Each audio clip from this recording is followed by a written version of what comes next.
Hi everyone, my name is Carly Jones. First off, I want to apologize for my poor camera quality. The camera on my laptop's just not that good, so here goes nothing. For my presentation, what I wanted to do was kind of implement this into a intro level to horticulture class, so pretty much a freshman-based class, just because this is pretty basic.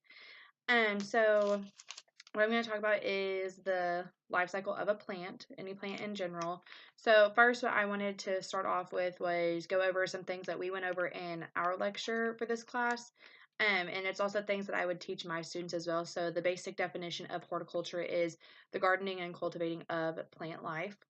So what we're going to deal with is we talked about the ornamental horticulture plants and the edible horticulture plants. So we are going to be planting a lima bean seed. So I would fall underneath edible horticulture because it is something that you could eat. So another definition that I wanted to pull up was, forgive me if I butchered this name, olericulture, which is a study or the study and growing of vegetables.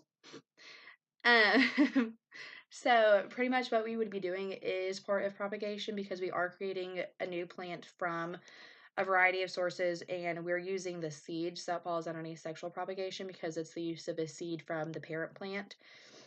So first, what I would show my students is this diagram. I'll bring it up to where y'all can see it. I think that's focused enough. So pretty much what it talks about is it's just like a continuous cycle. So you start off with the seed, it's planted in the soil, then it goes into the germination phase, and that's whenever the seed grows into a sprout. The next phase would be whenever the root and stems start to grow. So the roots are starting to grow downwards, and then the seed or the stem will start to push upward towards the surface. The next stage would be the seedling phase. This is whenever the plant physically grows out of the soil. So you've got your roots coming down, your stem and your leaves are starting to grow towards the sun to get enough sunlight so photosynthesis can occur. And then your next and final stage would be pollination. So that's whenever flowers or buds start to produce. And these plants can be pollinated by bees, animals, winds, that sort of thing. So that's just a really generic life cycle diagram that I drew to show my students. So again, this is that diagram. Oh, my face is really creepy. So, again, kind of like I stated in the beginning of this video, this is a very basic lesson plan, so I would implement it in a freshman level course. The reason why I think this is really detrimental is because if someone goes in and wants to plant anything, whether it be lima beans, roses, corn, anything of that nature, they need to know the basic steps in the life cycle of these plants. And so if someone doesn't know that, they definitely need to be educated towards that aspect. So this kind of just helps farmers, I guess, in a general sense, look at when it is time to cultivate their plants. So you obviously don't want to start digging stuff up as soon as you see a little tiny sprout coming out of the soil. You want to wait until that plant is fully mature. So I definitely think that this simple lesson plan would help my students realize, be able to differentiate the different life cycles that a plant is in. So this lesson plan would be hands-on.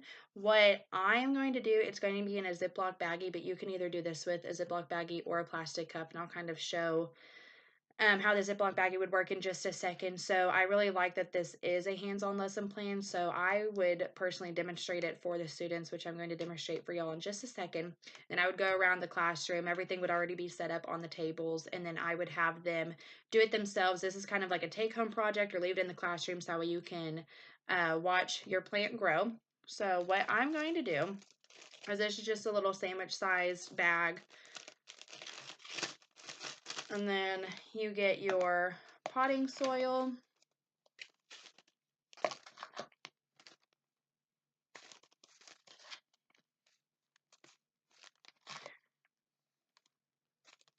So for this, since I'm planting something that is relatively small, I'm going to use maybe half a cup to a cup of soil. There's no need to fill the bag all the way up with soil because that's just kind of wasting your resources.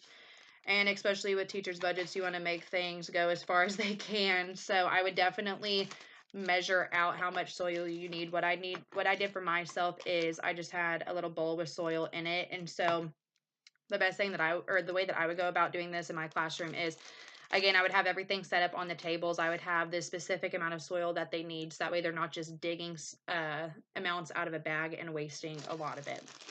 So you've got your soil in your baggie. There's kind of like a bad glare there. That's a little bit better. So you've got your soil in your baggie. So then, well, if I can pick this up, what you're going to do is you're going to plant your seed in here. I kind of pushed it towards the back section and then cover it up with soil. So this is the back section of the bag. The seed is right around there. Whenever I first did this presentation, or whenever I first demonstrated this for myself, I did plant the seed in the middle of the soil, but then I kind of thought to myself, the purpose of this lesson is to be able to see the different stages of the life cycle that your plant is growing in. So if it's pushed right here in the middle of the soil, you won't be able to see, excuse me, whenever the roots start forming or whenever it starts sprouting up from the top of the soil. So that's why I planted it kind of towards the back of the baggie. So whenever it starts to grow, you'll be able to see the roots coming out, and then whenever it starts sprouting up through the top. So you just want to zip this up. And what I do is I leave, well, if I could get my fingernails in here, I leave a tiny little opening, maybe about 1 inch long, in the Ziploc baggie. Just that way it's easy to put water in there and you don't have to worry about opening it and closing it all the time. So it makes your life as a teacher a little bit easier.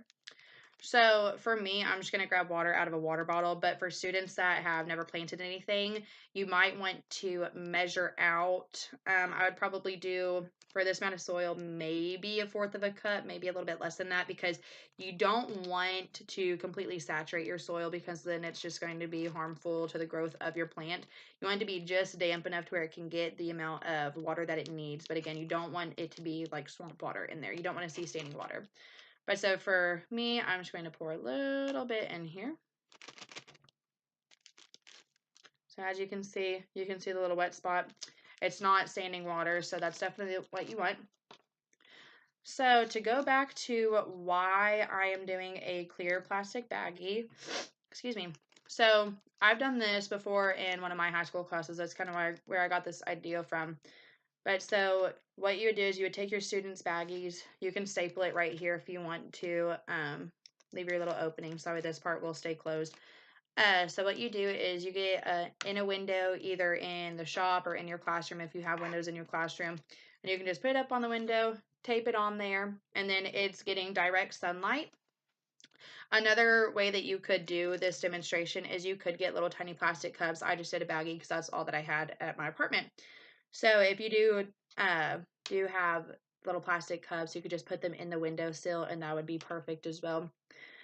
So again, the reason why, excuse me, the reason why I wanted to do this basic lesson plan is because a lot of the times, especially in your freshman level courses or even in your senior level courses, you will have people that come in that don't know a thing about agriculture or anything relating to anything that we talk about in our ag classes.